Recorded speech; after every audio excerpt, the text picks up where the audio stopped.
Mahigit 1 billion pesos ang ginastos ni Congressman Edwin Garjola para kay Vilma Santos Recto at Lucky Manzano sa iba pa nilang mga kandidato at sa sarili niya bilang first nominee ng CWS party list sa 2025 elections. I rise on a point of personal and collective privilege matapos ako tawagin ni Executive Ralph Recto na baliw. Kung baliw man ako, at least hindi ako magnanakaw. Tila affected si Recto sa mga post ko tungkol sa kanya at si Congressman Edwin Garjola. At mabuti kung magpaliwanag na lang siya tungkol dito. May kinakalat din siya sa social media na ako daw ay may utang sa DOE na 24 billion pesos. Ito po ay walang basehan at inimbento lamang upang tangkang pahinain ang mga binubunyag ko tungkol sa korupsyon sa ating gobyerno. At mas marami pa ang aking sasabihin sa ibang pagkakataon. Nagsimula lang itong mga atake sa akin nang sinimulan kong imbestigahan ang DPWH sa Batangas at ang mga kumpanyang konektado kay Congressman Edwin Garjola at naging Executive Secretary si Ralph Recto. Marami rin ang nagsabi na ang pagbunyag ko nito ay hindi aking kapaki-pakinabang. Ngunit hindi ito para sa sarili ko, ito ay bahagi ng aking tungkulin bilang mangbabatas at kinatawan ng unang distrito ng Batangas. At hindi ako matitinag, kaya po ako ay nananawagan na imbestigahan ang koneksyon ni Garjola kay Recto, lalo na ngayong Executive Secretary na siya, at suriin ni Pangulong Marcos kung natutulungan ni Recto si Garjola mula sa loob ng Malacanang. Dahil limitado ang oras ngayon, ilahad ko ang iba ko pang nalalaman tungkol sa mga koneksyon ni Garjola at Recto sa iba pang mga araw. Sisimulan ko lang ngayon sa isang punto.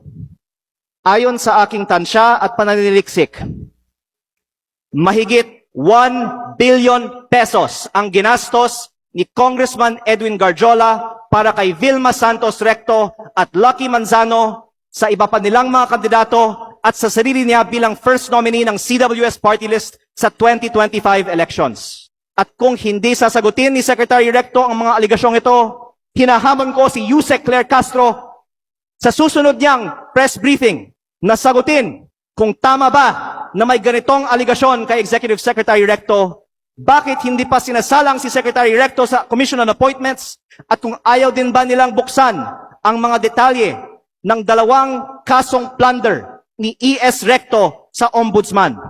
Mabuti ding magpaliwanag si Yusek Castro kung bakit ba talaga natanggal sa pwesto si Executive Secretary Lucas Bersamin nang walang paliwanag at ipinalit isang respetadong dating Chief Justice ng Supreme Court sa isang taong ngayong may dalawang kasong plunder sa Ombudsman.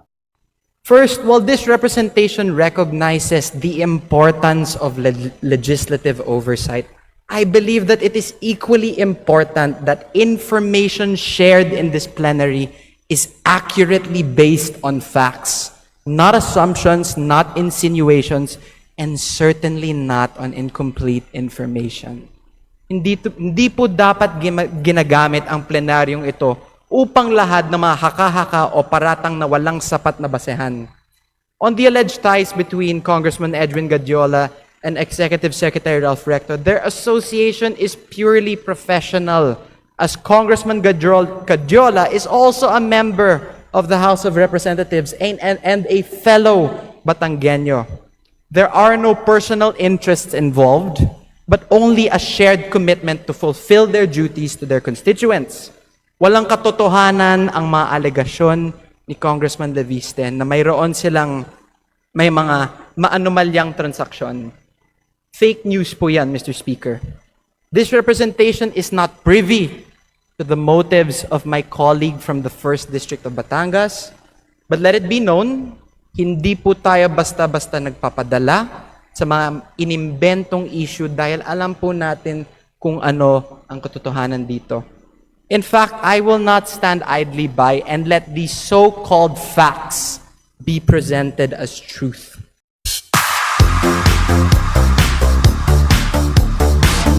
Kasi nga po, nag-privilege speech itong si Congressman Leandro Leviste sa mababang kapulungan.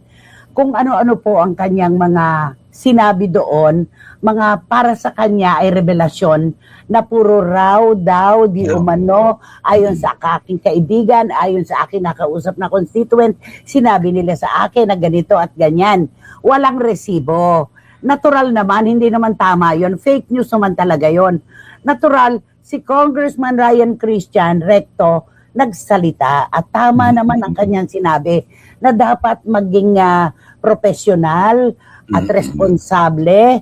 Itong nirespeto pa nga niya ang congressman ng First District. di ba? Talagang Correct. napaka-respeto ni Ryan Christian at sinabi niya na dapat mag-ingat tayo sa pagsasalita lalo na kapag ganyan na wala ka namang patunay na hawak.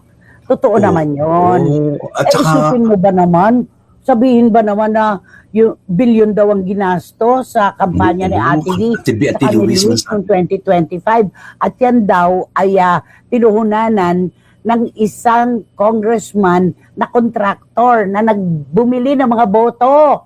Bumili ng boto. oo. Alam mo, itong si Congressman Leandro Levista, hindi ko alam kung saan. Sabi natin, may mga artista na kahit ano na lang gagawin para lang mapansin. Abay sa mundo ng politika pala, meron din politiko na handang lumulok ng bubog, tumulay sa alambre para lang makapag-grandstanding. Isipin mo yun. Ang dami niyang mga revelasyon. Daw, yung mga sugal-sugal, magkasosyo daw, si ES, Executive Secretary Ralph Recto, at saka itong si Congressman na sinasabi niya. Yes. Paano ka naman dyan? Diba, puro fake news. Kaya nga, ang ganda nga ng pagkakasabi ni Christian, mag-focus po tayo sa pagsilbi sa ating mga constituent. Hindi po tayo papadala sa mga kung ano-anong mga sinasabi at mga naririnig. Sama, napakaganda ng paglalatag ni Christian, sobra. At bagito ito, pareho naman, naman, hindi na rin bagito dahil di ba meron na rin siyang karanasan. Ang nakakahiya, ngawa siya ng ngawa, ang tagal-tagal niya na nagbuhol-buhol ng kung ano-anong kwento na wala namang resibo at walang patunay, umangat ngayon ang mga kasamahan niyang kongresista. Katulad ni Congressman J.J. Suarez ng Quezon. Tapos si Congressman Leila de Lima. Tapos si Congresswoman, Janet Garin. Anong sabi nila? Request nila, hindi nga request talagang pinatanggal nila yung content ng kanyang privilege speech sa records. Nakakahiya yun, no? Ilang oras ka doon ng ngawa, kung ano-ano pinag-iimbento mo na wala ka naman resibo. Sobrang sinisira mo talaga si ES Ralph Recto, tapos si Governor Vilma Santos, pati ba naman si Luis. Nagsalita na yung mga kapitan na hindi naman totoo yung inipit ni Ate V, yung budget nung barangay ng mga kapitan dahil daw nagtatampo, dahil natalo si Luis.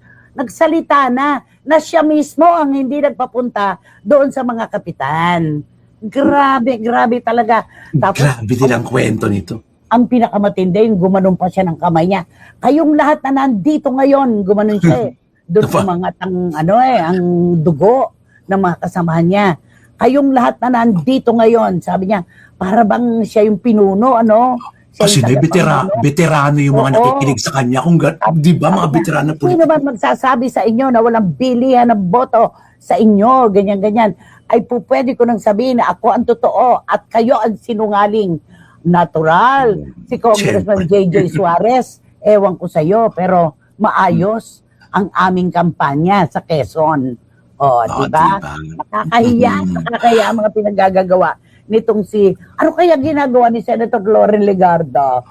Di ba nga, sabi nga ni Senator Ralph na parang, alam niyo bang kwento? Di parang may kwento pala, may behind sa kwento. Oo, nagpaliwanag si ES, Ralph Recto. Ang sabi niya, pumunta ka sa akin, nag-o-offer ka ng 1 bilyon para lang umurong si V sa pagka-gobernador. Tinanggap ko ba? Sabi niya. Diba? Minsan pa ulit ang kulit mo, lumapit ka na naman sa akin. Meron ka na namang ino-offer na bilyon para makuha mo ang lupain sa isang bayan ng Batangas. Grabe, no? Grabe talaga. Eto na, ang dami na nito, Nako, lumulundag na itong aking mga, sorry, but Leviste is not credible.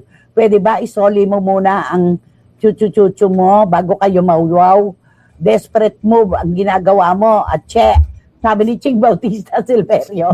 Kaya Atche tinawag talaga. ka tuloy na atche. Nay, nanggigigil ako at buwisit na ako sa Levisteng yan. Kulang sa buwan ng batang yan.